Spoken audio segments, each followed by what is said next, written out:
नमस्कार। प्रादेशिक समाचार के साथ मैं मनोज कुमार शर्मा। प्रधानमंत्री नरेंद्र मोदी ने असम दौरे के पहले चरण में गुवाहाटी के अर्जुन बागेश्वर बोरुआ स्पोर्ट्स कॉम्प्लेक्स में बागुरुम्बा दिहाओ 2026 पारंपरिक बोरो सांस्कृतिक कार्यक्रम में हिस्सा लिया। कल प्रधानमंत्री सुबह करीब 11 बजे नौगांव जिले के कालियाबोर में 6,950 करोड़ रुपए से ज्यादा की काजीरंगा एलिवेटेड कॉरिडोर प्रोजेक्ट का भूमि पूजन करने के बाद एक जनसभा को संबोधित भी करेंगे।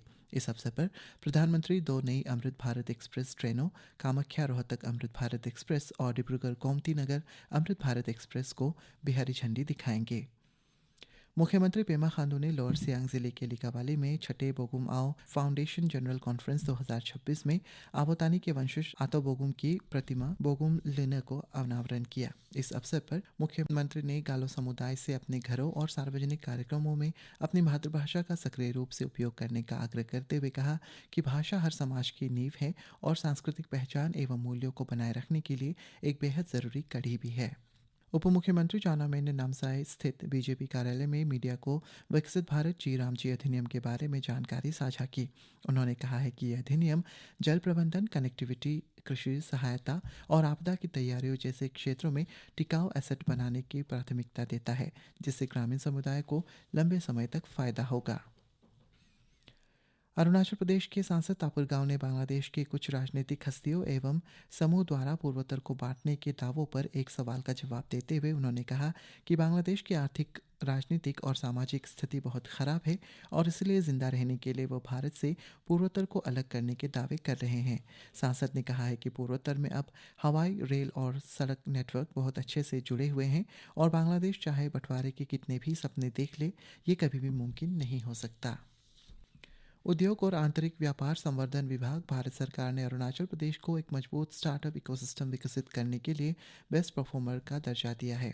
Best performer award national startup ranking framework के तहत सर्वोच्च सम्मान है। इस साल केवल 3 राज्यों अरुणाचल प्रदेश, गुजरात और गोवा को यह सम्मान प्राप्त हुआ है।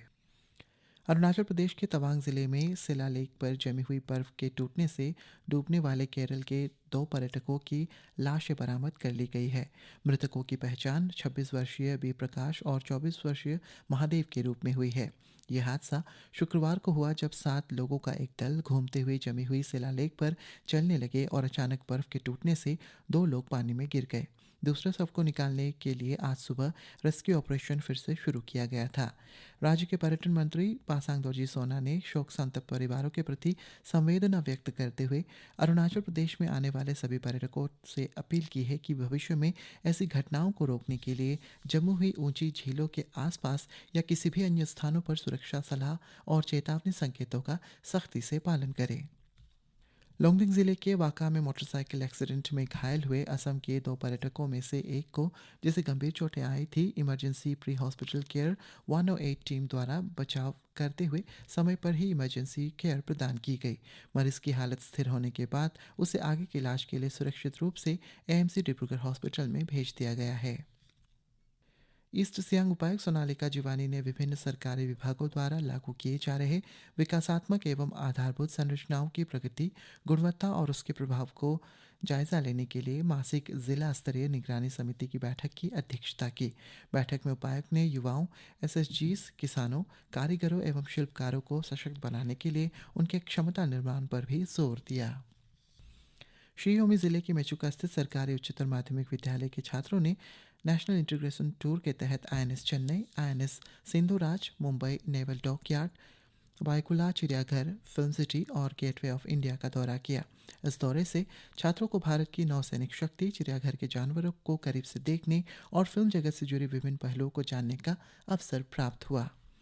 और कोलकाता में आयोजित हो रही खेलो इंडिया इंटर एसएआई राष्ट्रीय तीरंदाजी प्रतियोगिता 2025-26 में अरुणाचल प्रदेश का प्रतिनिधित्व कर रहे तवांग जिला तीरंदाजी संघ के 3 सीनियर तीरंदाजों ने सीनियर बॉयज टीम इवेंट में कांस्य पदक जीते हैं। इसी के साथ ये समाचार बुलेटिन समाप्त हुआ। नमस्कार।